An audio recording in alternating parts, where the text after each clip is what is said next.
So this is Thailand, our first day in fact, so that's even more important. We're going to share a special interview with you. We're going to talk to a gentleman who's been in the country for 40 odd years. He's going to be telling us about his lifestyle in Thailand, and he's going to be giving us quite a bit of advice. Let's go and take an interview with him now.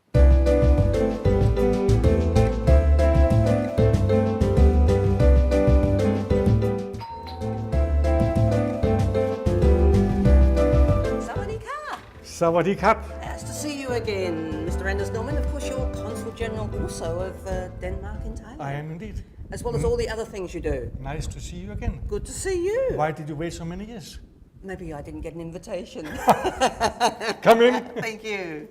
You have a lovely place here, right on the river. Thank you very much, yes. Is this because you're from Denmark? So you actually live right on the water. I guess when you came here, you want to be surrounded by water as you are in Denmark. Is that the story? You are right. The Danes are surrounded by water, but this was not necessarily by choice. It was, in a sense, by luck, because the East Asiatic building is located straight on the water. Fabulous location. Absolutely. And then 11 years later, I took the boat to the other side where Dumex was located. Oh, that's true, yes. And then Dumex was relocated. And at that time, I had purchased this apartment. So therefore, you're right, in all my 45 years, I have had the pleasure of water. Surrounded by. Water, I think, is good for me because it puts my mind at ease. So it's really good for the soul, water, huh? I think so. And then there's always activities, and there is, at least out here, there's a pleasant noise level. You have the birds, and it's calm. One thing I noticed when I was downstairs was the birds singing. Yes. It's a very natural area, and yet you're so close to the city. Absolutely. And I ought to have a boat again. I used to have a boat because the boat beats all the traffic.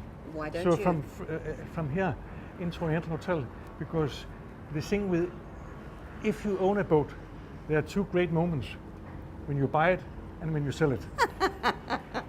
On that note, I think we should go inside and have a talk about how you can tell the expats about life in Bangkok. You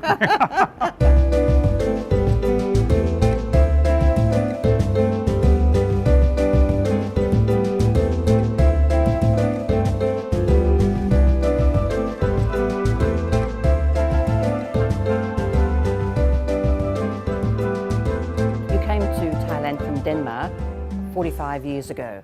What attracted you to come here? At that time, I worked for a Danish conglomerate called the East Asiatic Company. And we were hundreds of apprentices. And we all had a dream to come out and see the big world.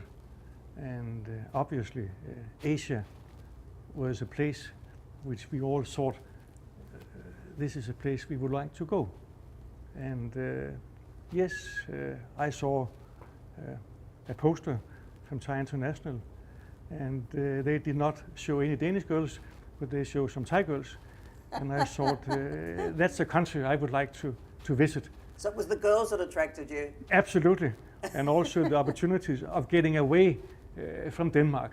I mean, with all due respect to Denmark, but it is, in a sense, a small box. And it's a cold country, yeah? It was a very cold country, so I said this was an opportunity to come out and see the big world. I think it's true to say that first impressions count. You either love it, you hate it, or there's somewhere in between. You have a love-hate relationship. What was it for you? Hot. It was incredibly hot when I stepped out of that aeroplane, and I thought I came to a sauna. But then I got used to it. Don't forget, at that time, shirts was made of nylon, and we had singlets, etc. So one of the first things we did was to go to a tailor and have some proper short sleeve shirt made. And at that time, there was a clear rule in the company that we were not allowed to marry. I didn't necessarily see that as an obstacle, but we were not allowed to marry for the first 2 years. Wow. Because the company wanted to ensure that we were completely non-dependent of families. Our wife was the company, so we were sent around to basically all provinces, and we were forced to study the language. There were many ways to study the language, needless to say, but there was also the formal way, and there was a formal examination. And if we didn't pass that, then we would be actually sent back home. You've travelled all around the country. Do you have a favourite province that you go to? At that time, it was actually the south. Yes, I loved the south. I loved the tour, traveling from Hat Yai up to Drang. Beautiful landscape. Pattaya, yes, for me to come to Pattaya with only one hotel, the Nepal Lodge, was a fantastic experience. Have things really changed today? I mean, we've still got traffic. People still talk about the pollution and many other things. Have we got worse, or I remember years ago, well, wasn't that great? worse. If you want to compartmentalize it, if you take traffic, because everybody complain about the traffic. Number one topic. Absolutely. It has definitely become worse than it was. At that time, it was also bad, seriously bad. The usual suspects, Sukhumvit, right? Selam, Sartorn, chock-a-block.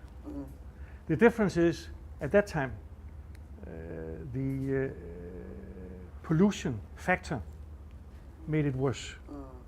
But if you're looking at it in a macro sense, traffic has improved substantially. Today, you can go to Pattaya, takes you an hour and a half. 30, 40, 45 years ago, at least 2.5 to 3 hours, and you had to leave very early because you had to pass a small narrow bridge at a place called Paganong. Hua Hin, which was a favorite place, particularly for the Thais, still is, was 4 hours trip. Today, 2.5 hours. Did Eastern Adriatic Company at one time actually own the Oriental Hotel? We have owned the Oriental Hotel.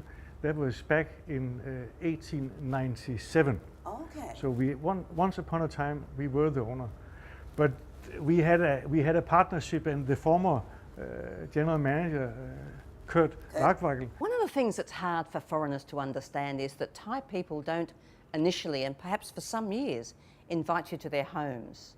That's hard sometimes for people to understand. I think you just got to accept it. That's the same way when I came here 45 years ago. You were not invited into a Thai's home. The home per se was not a major part of a Thai family. I mean, where there were chandeliers or where there were leather sofas, etc. They didn't. That was not important. But what was important for them was to take you out to one of the many tremendous restaurants and really give you a proper treat. And they would introduce you to all the finer aspects of the Thai culinary. What's the one piece of advice that you would really give foreigners living here? It doesn't matter what nationality, whether they be European, Asian, whatever. What's the advice you give? I think back of what my dad once told me, son, treat other people the way you want other people to treat you. Have an open mind. Don't come with a preset mind. Be open for new impressions, and accept your way is your way, but the Thai way is a Thai way.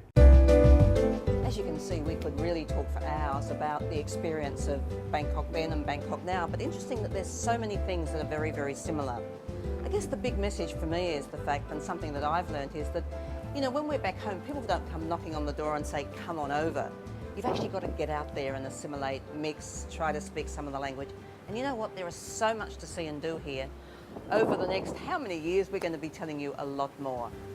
Hope you enjoyed, and we'll be back soon.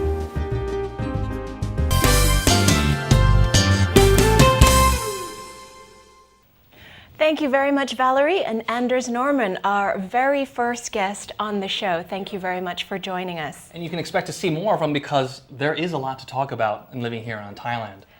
But coming right up, we have a section called Sanook with our friend PK and Nick. I love seeing PK all the time. He's a quite a character. All right, and it wouldn't be Thailand without the Sanuk factor, so we do hope you stay with us. Now, he's going to be talking about auctioning and Olympics. Believe it or not, all those items you see, the tickets, the costumes at the opening and closing ceremonies, all on sale, and you won't believe the prices. Take a look.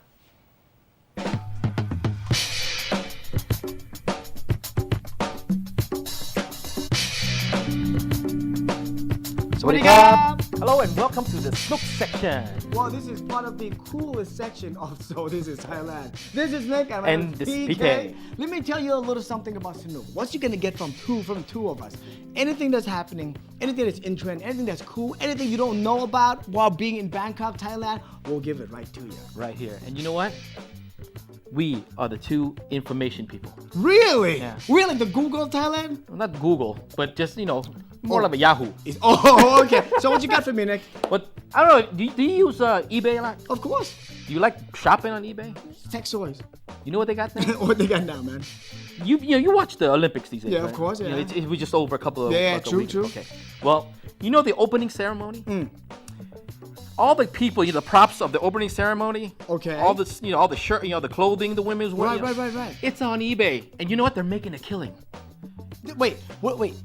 Tell me this again. You mean like all the costumes, all the clothing along the parade and all that thing is on eBay? Everything's on eBay. It's like they're making a lot of money. I mean, I'm talking about a lot of money. So anyone in the world can own a piece of memory. Of history, that's right. Really? But it's not cheap. How expensive They're is it? averaging 400 to 500 euros. So how much is that in I don't know. I mean, it's a lot. It's over maybe 15,000. But would you pay that kind of money to dress like as a peasant like that? It's not, you're not a peasant. That's what it is. Wow, look at it, it's 2,000. Right now the current bid is 2,000 euros. That's a lot of money. That's what, it's almost 60, 70,000 baht. But you know, if you're from here, you can actually You can use that. You can get the pictures, right? Yeah. You get it handmade over here for like a fraction of the price, like 5%. But you don't want to tell people how to do things like that. Dude, you want the original. We are the out and about. You want to look like it, you can't afford it like the two of us? We'll make it happen. We'll make it happen. I mean, there's a lot more, and right now there's one going way above. I mean, some of them's even going over 100,000 euros. Really? Yeah, I mean, really. Well, you know what? I would understand if you love the Olympics so much, you want to be a part of history, or you want to have that memorabilia right up in the closet on the wall. It's up to you. It's your money. You work hard for it. But for me, I'd rather spend it on booze and cars. That's me. Yeah. What about you, man? I would love a piece of rags hanging on back of my. Really? Walking. Maybe you could go to sleep. Try it as a pajamas or something. You know what? You can always sell it to people who are less stupid than you. or need the money. Oh, that's true. Well, that's what they're all doing here. That's it for today for Sanuk. But make sure to catch us once again. But don't forget though, you want to be cool, you want to be in trend. Make sure you tune in to Sanuk, to Nick and PK.